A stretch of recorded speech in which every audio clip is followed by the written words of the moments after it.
going to talk about today is sort of a little bit about portfolio construction. And we did quite a bit of work in the last few lessons on single companies and trying to understand kind of IBM and Apple and a few other companies. And so now what we're going to turn to is just trying to, we're going to get back to individual companies in a minute, but what we're going to turn to a little bit is trying to understand the best way to sort of come up with an approach on how to use this sort of the tools that we're learning and apply them correctly. So one of the things we're going to do is we're going to talk about a universe. And a universe, at least when it comes to investing, is sort of, we're going to refer to it as a list of securities that we will focus on. So it's pretty simple. It's basically we're going to, it could be sector focused, market cap focused. So you can say, I'm just going to look at small caps, medium cap, or large cap. You might want to look at small caps because maybe you think that there's more alpha in small caps, or you want to look at large caps because you're investing too much money. You have billions and billions of dollars that you're managing, and you can only invest in large caps because small cap companies are too small to make investments in. You might invest in a sector like tech or healthcare or energy. You might say that you want to invest in growth versus value. Maybe it's a style focused. There's lots of different ways to limit your universe. And the reason we want to limit our universe is because there's so many equities out there, at least in equities and bonds as well. You can see there are 68,000 tradable equities right now. That's a lot. Geographical is another one. You might even do a mix of these. You might even say, I'm going to do small cap biotech only in the US. And that universe could be 300 securities. And you can actually, study 300 securities with a few people.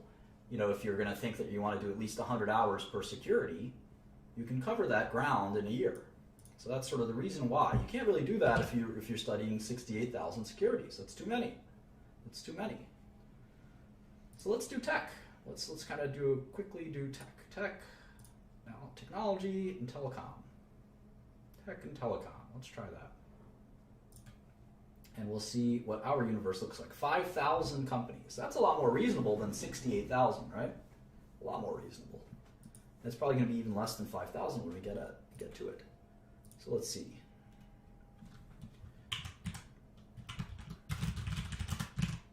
All right, here's tech. So Apple, Alphabet, which is Google, I guess, Microsoft, Facebook. Those are the four biggest tech companies. AT&T, China Mobile, Verizon, Tencent, Oracle, Intel, Cisco, IBM, Taiwan Semiconductor, TSMC, SAP, NTT Docomo, NTT, not the Docomo, Vodafone, Qualcomm, Deutsche Telekom, DT, Tata. We talked about Tata yesterday, right? They're like the IBM. Or IBM's big competitor, I think. KDDI, I think that's a Korean. No, it's a Japanese company. BT Group, that's British Telecom. SoftBank, Baidu, Broadcom. Who else? Texas Instruments, TI, Telefonica, EMC, America Mobile, that's Carlos Slim's company, right?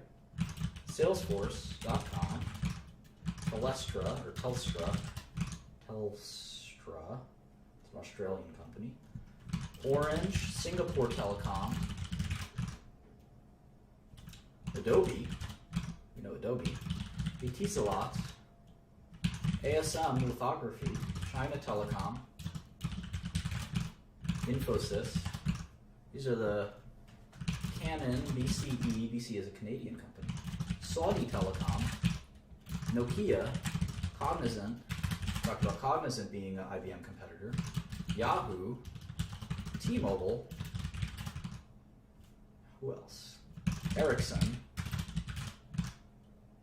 China Unicom, Hewlett Packard. That's how low they've sunk. Hewlett Packard. NXP Semiconductor. NXP Semi. And Telecomunicação. That's the top 50 tech and telecom companies in the world. How many did you recognize? How many do you recognize? These are all international publicly traded tech companies, and they range in market cap from 500 billion or so for Apple to 26 billion. 26 billion. We're going to use the Excel freeze panes to freeze it like this. And we're going to save this file and we're going to call it just tech. And I'm going to upload this to the share drive. Call it tech. Let's put the stock ticker here, Apple. And we're going to put US if it's a US company. MC is market cap, right? And this way we can kind of compare, all in one file, we can compare all of these companies. In fact, we can even make links. Here's our Apple model. We can open it up super fast, check it out, then open up our, what we did, IBM, right? We can do our IBM model. That's pretty cool, very handy. Let's see, stock price, right? Market cap, net cash, enterprise value. We'll look at all this in a second. We can make this all automatic too, but I'd rather do it like this. Maybe the prices we can make automatic. 103.01 for Apple. How about IBM? It's like 170, 137. A little dyslexia going on.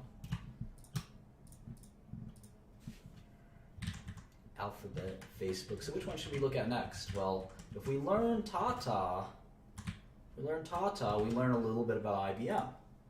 If we learn SAP, we learn a little bit about IBM's software business. If we learn Dell and EMC, Dell is now a private company, we learn a little bit of IBM's server business. So they're all kind of interconnected. For Apple, we would have to look at AT&T, their biggest customer. And their competitors would include Alphabet or Google.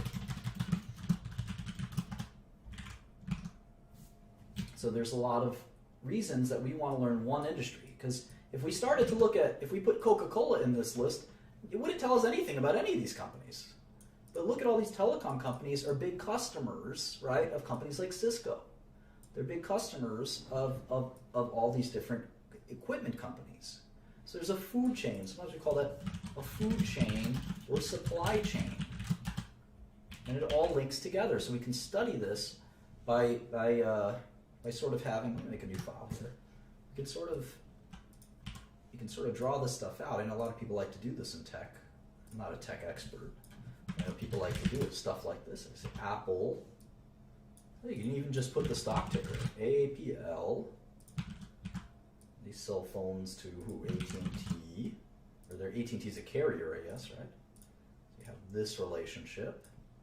And you have this relationship to what? The consumer, right? Consumer. And who does AT&T buy equipment from? Cisco, right? Cisco, Ericsson, Alcatel, all these companies, right? Nokia.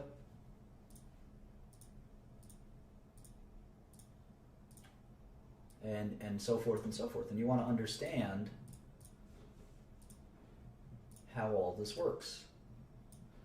Does Apple buy Intel chips? Or do they make their own chips? I don't even know. We'll have to learn all of this stuff.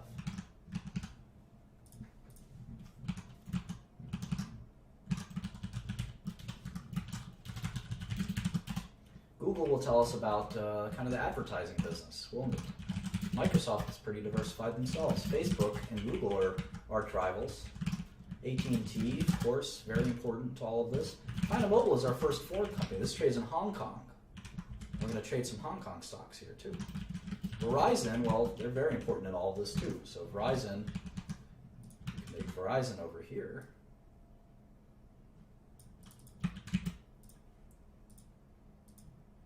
We can make this as detailed as we want or not as detailed as we want. Maybe we make it over here. And all of these guys, by the time you're done, this thing will be indecipherable, basically, right?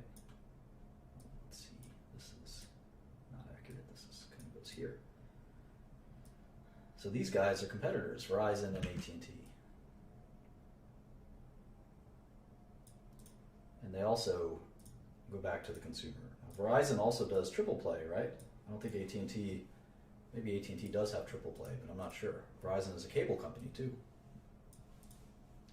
So we'll keep doing that and getting that squared away. Tencent also doesn't trade in the US. It's a Hong Kong company as well, 700. The tickers in Hong Kong are numbers. You can see that. Oracle and SAP are our rivals. Here's SAP. Intel, of course, has very little rivals at this point. Cisco, Taiwan Semiconductor, trades in Taiwan. SAP technically trades in Germany, but also trades in the US, and so forth and so forth. So Tata trades in India. So we're going to want to look at all of these companies. We're going to want to look at all of these companies because they're all interrelated. Now, obviously, some of them aren't interrelated, right? Facebook is thinking about making a phone, I've heard, but they're really, at the end of the day, just a kind of a social networking company. And you see the relative market caps are very interesting to kind of see how they stack up. Verizon might be a fun one to look at, I'd say.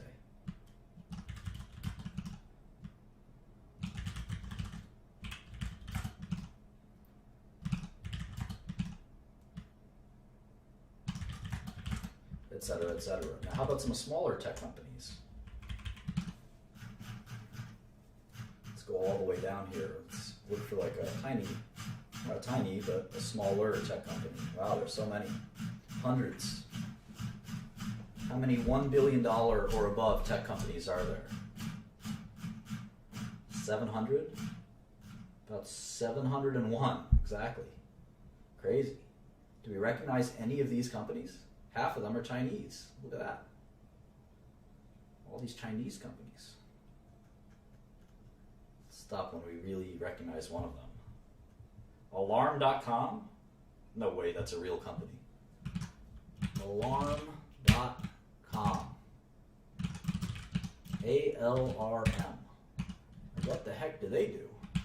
It's a $957 million company.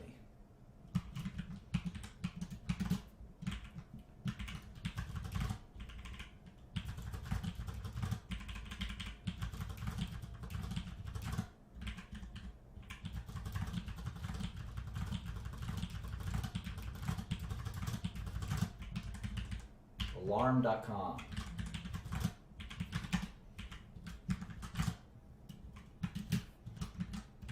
Let's check it out. Easiest way, go to their website.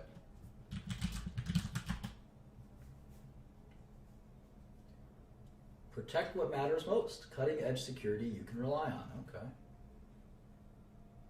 Sort of sounds like a 24/7 emergency response alarm company.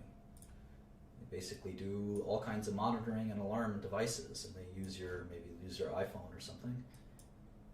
They have a thermostat, video monitoring. It's like an all-inclusive kind of company. All right, well, why don't we make a model? Why don't we look at alarm.com? Never heard of these guys. Let's look at the basic 6 things. And it's fun to look at kind of these smaller companies. They're more exciting than Apple. They're more likely to have stock prices that aren't accurately reflected by the stock market. ALRM is their stock ticker. So I can look up their stock price very easily. It's $21. This is what we would call a mid-cap or small-cap company. It's only $1 billion company.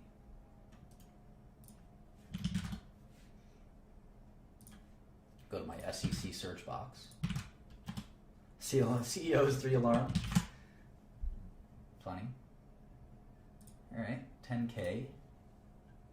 They're in Virginia,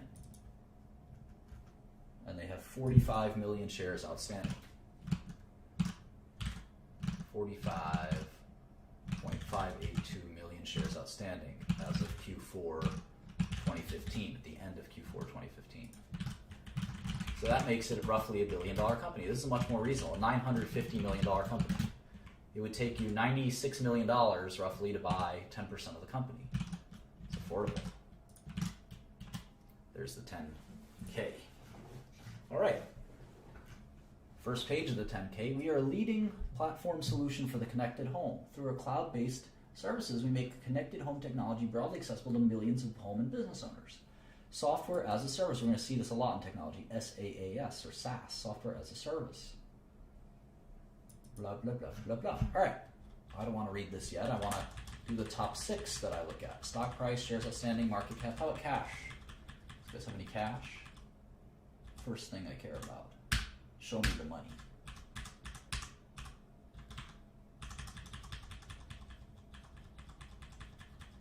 So this is kind of a software company, not really an alarm company. Let's see, cash, 128 million. All right. Young Metro has more cash than that. Accounts receivable, inventory, OCA, TCA, PP&E, intangibles, goodwill. Okay, that's it. 128 million in cash. How about some debt? 6.7 million I spy. That's really it. No debt other than that $7 million.